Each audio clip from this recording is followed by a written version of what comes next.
everyone, it's Vanessa Scotto from Mat to Self, and it's always great to be here talking with you today. Today I want to talk about how you can be more happy right now. When I was studying Chinese medicine, there was this amazing experience that I had. I was working in a hospital, sitting with this old Chinese doctor and about 100 patients packed into a room. And he sits down with this woman and he listens to all her symptoms and he leans in and he says to her, "Be more happy." Just like that. Be more happy. And he was dead serious. And I remember, kind of leaning back, this was 10 years ago, and being really interested. Like, what does he mean? He makes it sound like it's so simple. But if anyone could just choose happiness, why wouldn't they? And this is a really good question, because most of us at any given moment can make a choice and choose joy.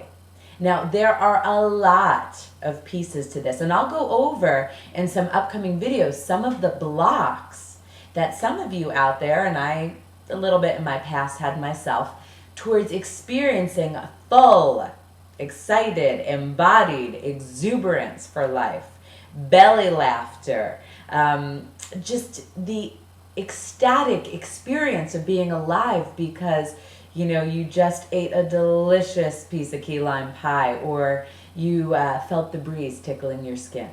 I'll talk about the blockages, but for most of us, at least on a moment-to-moment basis, those experiences are available. So what is the key? Okay, just to break it down to some of my favorites that are coming up for me at the moment, it's this. 1, presence in the body. So in some of my earlier videos, I talked about conscious sensualism. I'm going to come right back to that. 2, gratitude. And part of what's mixed into gratitude is we're going to talk about the finite experience of life. If you can take those two things, you feel much more alive, much more present, and I promise you, you will increase the opportunity for joy in your life. Okay, so let's come to the first one, which is presence. Presence involves conscious sensualism. What that means is that if you tune into your senses, whether it's your smell, your hearing, your sight, your touch, your taste, you have a gateway to the now moment. See, in the now, there's nothing really to worry about. For most of you, okay?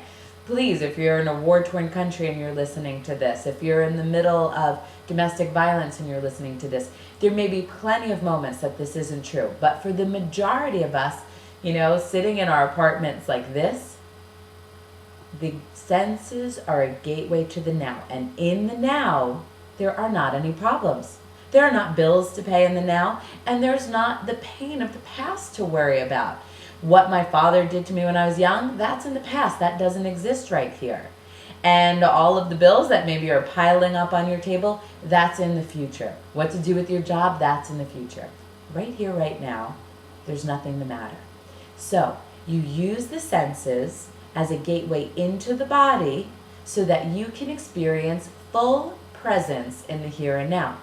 Some of you will just find yourself drawn to listening to beautiful music, and it doesn't matter the kind of music. It matters that it speaks to you. And through doing that, through just like letting the music float in and move you, you start to experience the now. Others will watch a beautiful sunset. They'll paint a picture if you are artistically inclined. You may sip a glass of wine or nibble on some pears with honey and cheese and walnuts. And as you can see, I'm a sensualist through and through, so it's easy for me to come up with possibilities. But you have to be like a detective. Find what moves you the most easily. So what's your gateway? The other way to get into the present moment is just through the breath. We talk a lot about breath, but believe me, the two foundations to ecstasy, presence and breath. So come into the moment through the senses, through the breath, and really get into your body. If any of those worries and concerns come in, just say, hey, time out. Give me just 2 moments. I can come back to this. Let them float away. Now, the other piece, gratitude, appreciation. You know what I always find has really helped me be such a freaking ecstatic person in my own life, because I am, on most days, very happy. It's recognizing that life is short and it ends. And your time with some loved person in your life, it will end. And even the food we eat, it's temporal. We may not always have it, and we certainly don't always have this delicious thing. Every moment comes to an end, and you may never recreate it. Even the use of your legs, the smell, your eyes, these things all can end at any moment.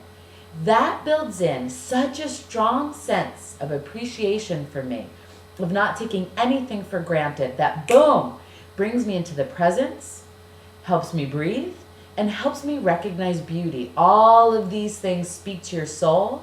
They give you a real experience of bliss, sometimes ecstasy, contentment, and for many of you, joy. Because damn it, once all those problems float away, there's a beautiful experience waiting for you to have. Okay, stay tuned on my series of natural ecstasy. It was great to see you here. If you like this, please hit like. Please share your comments with me. I love hearing from you guys. I feel alone otherwise in the void. And otherwise, I'll see you next week on Map to Self. Thanks for being here, everybody. Bye.